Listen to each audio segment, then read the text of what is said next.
Hi everyone, welcome back to women circle.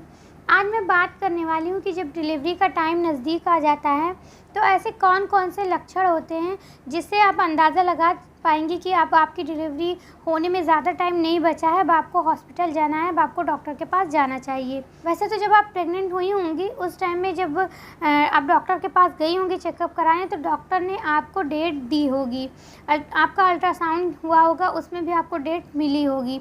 तो वो जो ड्यू डेट होती है उस डेट से 2 हफ्ते पहले और 2 हफ्ते आगे भी आपकी डिलीवरी जा सकती है। तो ये चीज़ आपको ध्यान रखना है। कभी कभी ऐसा होता है, कभी कभी क्या ज़्यादातर ऐसा होता है कि जो ड्यू डेट दी होती है उससे कुछ पहले ही डिलीवरी हो जाती है ज़्यादातर केसेस में।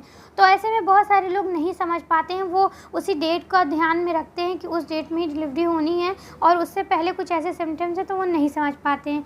तो वो कुछ ऐसे सिम्टम्स जो मैं बता रही हूँ जिससे आप अंदाज़ा लगा लेंगे कि आपकी डिलीवरी बस 1 से 2 दिन में हो जाएगी, आपको डॉक्टर के पास जाना है। जिसमें सबसे पहला है, डिलीवरी जब नज़दीक आ जाती है तब बच्चेदानी का मुँह धीरे धीरे खुलना शुरू हो जाता है। और जब बच्चेदानी का मुंह खुलना शुरू होता है तो बच्चेदानी के मुंह पे एक म्यूकस प्लग होता है जो बच्चे की सेफ्टी के लिए होता है। और जब बच्चेदानी का मुंह खुलना शुरू हो जाता है तो वो म्यूकस प्लग हमारी वेजाइना से बाहर आने लगता है। तो वो वेजाइना से जब बाहर आने लगता है वो हल्का सा रेडिश भी हो सकता है। तो जब इस तरह का आपको डिस्चार्ज हो, हल्का सा रेडिश हो, तो आपको समझ जाना चाहिए कि आपकी डिलीवरी में अब 1 से 2 दिन ही बचे हैं, ज़्यादा टाइम आपकी डिलीवरी में नहीं है। तो ये एक बहुत बड़ा सिम्टम्स होता है आपकी नॉर्मल डिलीवरी के लिए। और दूसरा है आपको लेबर पेन आना। हो सकता है डिलीवरी से 10-15 दिन पहले भी कुछ पेन हो सकती है, वो फाल्स लेबर पेन भी हो सकती है। फाल्स लेबर पेन में ये होता है कि एक बार आपको पेन हो रहा है तो काफ़ी देर तक पेन हो रहा है, वो सही नहीं हो रहा है, या अगर आप पोजीशन चेंज कर रही हैं, उठ रही हैं या चल रही हैं या कुछ ऐसा कर रही हैं जिससे वो दर्द कम हो जा रहा है या सही हो जा रहा है, तो वो जो है लेबर पेन नहीं है, वो और कोई पेन हो सकता है।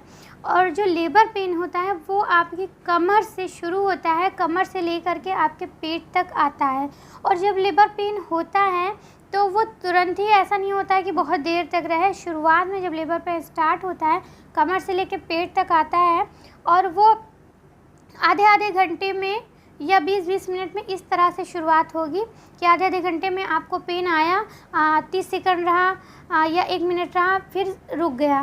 फिर 1-2 घंटे के बाद ऐसा होगा कि वो पेन जो है वो आपको 15-15 मिनट पे आने लगेगी और वो 1.5 से 2 मिनट तक भी रह सकती है। और जितनी डिलीवरी आपके नज़दीक आएगी उतनी ही ये पेन बढ़ती जाएगी और थोड़ी थोड़ी देर बाद ये पेन जो है बहुत देर तक रुकेगी, 1.5 से 2 मिनट तक रुकेगी। तो ये सिम्टम्स है कि आपकी डिलीवरी बस अब होने वाली है, आपको डॉक्टर के पास जाना चाहिए।